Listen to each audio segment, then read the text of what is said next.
ketemu lagi dengan saya. Kali ini saya ingin berbagi pengalaman masih seputar tentang hidroponik buat pemula. Kalau pada video sebelumnya saya sampaikan tentang teknik dasar hidroponik, kali ini saya ingin berbagi pengalaman bagaimana saya membuat kit hidroponik ini, ya. Mulai dari yang pipa, kemudian talang, dan yang lainnya. Oke, teman-teman semua, apa saja peralatan yang saya gunakan dan pemilihan bahannya seperti apa, kita simak video ini ya.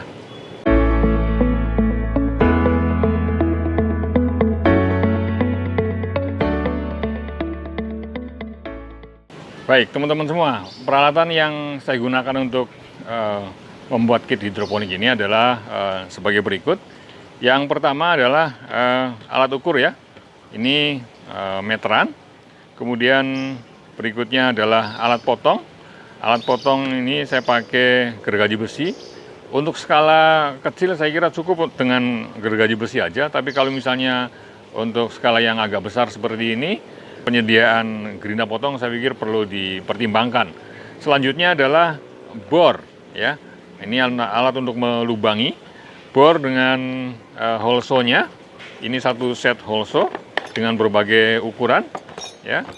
Ini holso dan ini bornya kita kombinasikan untuk melubangi pipa maupun tutup dari talang. Berikutnya teman-teman semua, ini adalah hot air gun atau pistol pemanas. Ya, ini diperlukan kalau kita mau membuat kit hidroponik seperti ini, yang sistem tower ya. Jadi kalau untuk sistem yang NFT, DFT itu nggak diperlukan ini. Baik, teman-teman semua, kemudian selanjutnya kita menginjak ke pemilihan bahannya ya. Pemilihan bahannya sebelum kita tentukan bahannya itu apakah pipa paralon atau talang paralon, itu kita tentukan dulu kita mau menggunakan NFT atau DFT gitu ya. Jadi kalau kita mau pakai sistem NFT, maka sebaiknya menurut saya lebih cocok menggunakan talang untuk yang NFT ya. Tapi kalau kita mau mengaplikasikan yang DFT seperti ini, maka menurut saya itu lebih cocok pakai pipa gitu ya. Kebetulan saya mengaplikasikan keduanya, jadi saya gunakan pipa maupun talang. Termasuk yang sistem tower itu, saya ingin membandingkan gitu ya. Sistem mana kira-kira yang lebih menguntungkan. Paling tidak itu menurut saya. Oke, kembali tentang pemilihan bahan ya. Dalam hal ini pipa paralon atau talang paralon. Di pasaran ternyata cukup banyak merek paralon ya. Mulai dari yang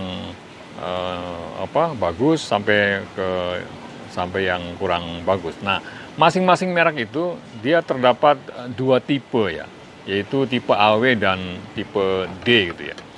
Seperti ini contohnya. Jadi ini tipe AW ya. Terlihat di sini AW. Kebetulan 1,5 in ya. Ini tipe AW. Dan yang satu lagi adalah tipe D ya. Tipe D. Ini paralon D 2 in. Kebetulan 2 in ya. Nah, jadi masing-masing merek itu ada tipe AW dan ada tipe D. Nah, yang AW ini dia lebih tebal, lebih kuat, ya. Kemudian lebih presisi lah dibandingkan dengan yang tipe D tadi. Ya. Kemudian ya tipe apa yang saya gunakan di sini? Kebetulan yang saya pakai di sini adalah yang tipe D ya, tipe D. Jadi dengan pertimbangan harga, pertimbangan kekuatan dan kegunaan, itu saya kira yang tipe D itu lebih cocok. Saya gunakan untuk yang DFT ini Rucika dan Trillion ya, tipe D. Sementara untuk yang sistem tower ini saya gunakan yang Champion D gitu. Jadi itu teman-teman semua untuk ya, pemilihan paralon.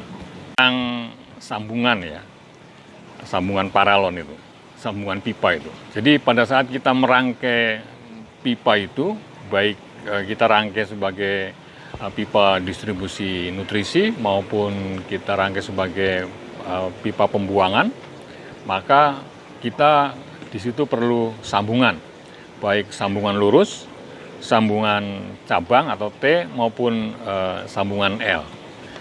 Nah, yang perlu diperhatikan adalah yang pertama, pada saat kita menggunakan sambungan, maka gunakanlah sambungan dengan tipe yang sama dengan pipanya.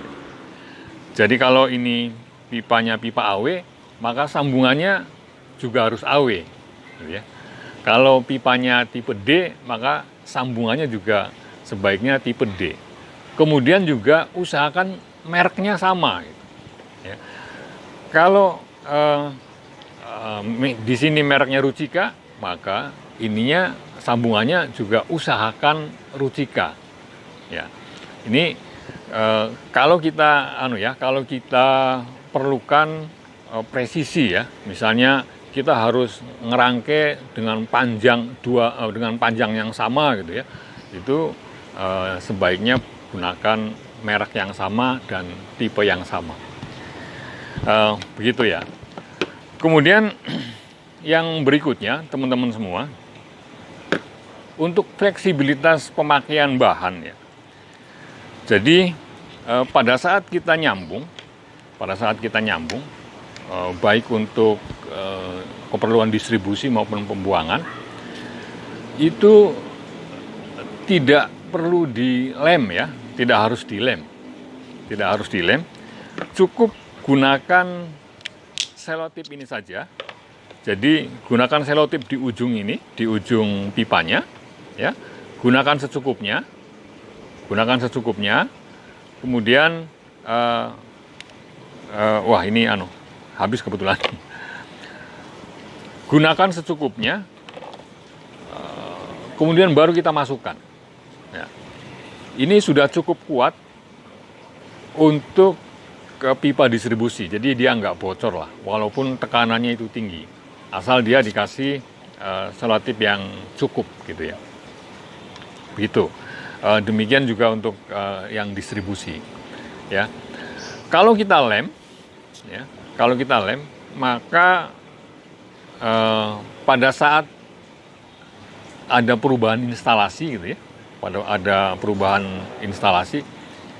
itu nggak bisa digunakan lagi gitu kalau dilem, ya kan? Seperti ini, kita lem ini. Jadi pada saat ada perubahan, ini sudah nggak bisa digunakan lagi, kita buang ini. Tapi kalau nggak dilem, hanya pakai selotip, maka itu kita masih bisa dilepas. Nah itu keuntungannya. Ya. Jadi itu teman-teman semua tentang sambungan dan cara nyambungnya ya. Selanjutnya teman-teman, tentang diameter pipa. Diameter pipa yang saya gunakan ada dua macam. Ya. Yang pertama, yang 2,5 in. 2,5 in yang saya gunakan yang seperti ini ya. Kalau kita lihat penampangnya, kalau kita potong penampangnya, pipa 2,5 in dengan netpot 5 cm itu dia akan seperti ini. Ya. Jadi terlihat di bawah netpot masih ada cukup ruang untuk air nutrisi. Ya. Di samping di sekitar netpotnya juga masih ada ruang untuk aliran air. Gitu ya. Nah ini seperti ini. Ini untuk yang 2,5 in. Kemudian seperti apa untuk yang 2 in? Oke, untuk yang 2 in, kalau kita potong penampangnya terlihat seperti ini. Ya. Terlihat ujung bawah netpot itu sudah menyentuh di bawah di sisi pipa ya, walaupun di bawah net pot itu masih ada ruang sedikit untuk aliran air, gitu, ya. Nah, di samping-sampingnya di sekitarnya juga masih ada ruang, gitu ya. Jadi seperti ini kalau untuk yang 2 in. Dengan kondisi seperti ini, dengan 2 macam kondisi seperti ini, maka menurut saya sesuai dengan definisi dari dasar teknik hidroponik itu, maka untuk yang ini lebih cocok saya gunakan untuk DFT, karena di sini ada kedalaman air yang ada kedalaman air, ya, ada kedalaman air nutrisi dia, alirannya tuh cukup dalam gitu. Sementara untuk yang ini, itu saya gunakan untuk sistem NFT. Walaupun sebetulnya tidak tipis banget sih anunya tuh, airnya di bawahnya itu. Mestinya kalau NFT cukup tipis saja gitu. Jadi kalau saya bilang ini maaf banci ya gitu ya. Jadi kalau DFT dia kurang dalam, tapi kalau untuk NFT dia kurang tipis gitu ya. Namun demikian kita ini gunakan juga untuk sistem NFT seperti terlihat di sini ya. Ini pakai 2 in dengan dengan posisi menjorok ke sana ya. Jadi ini untuk aliran airnya. Sementara untuk yang 2,5 in kita gunakan mendatar ya, dengan ada genangan air yang juga mengalir. Kemudian kalau kita lihat NFT yang benernya lah ya. Coba kita lihat penampang ini, penampang dari talang ini. Terlihat net potnya dia menyentuh di dasar, ya, di dasar. Jadi di ujung bawah net pot ini ada semacam kaki tipis saja gitu ya. Nah, kalau kita taruh begini, sebetulnya dia masih ada ruang yang cukup tipis di bawah itu, untuk aliran airnya, sehingga ini kita namakan sistem NFT karena dia aliran airnya di bawah itu cukup tipis saja. Ya, demikian teman-teman semua yang saya aplikasikan di sini. Tinggal silahkan teman-teman mau pilih yang mana gitu ya. Apakah mau pilih yang NFT seperti ini, ya, atau gunakan guli yang ideal, yang guli trapesium akan lebih bagus yang ini, atau kita pakai DFT yang seperti ini, atau NFT yang abu-abu seperti ini. Ya, silakan dipilih sesuai dengan kebutuhan teman-teman di lapangan.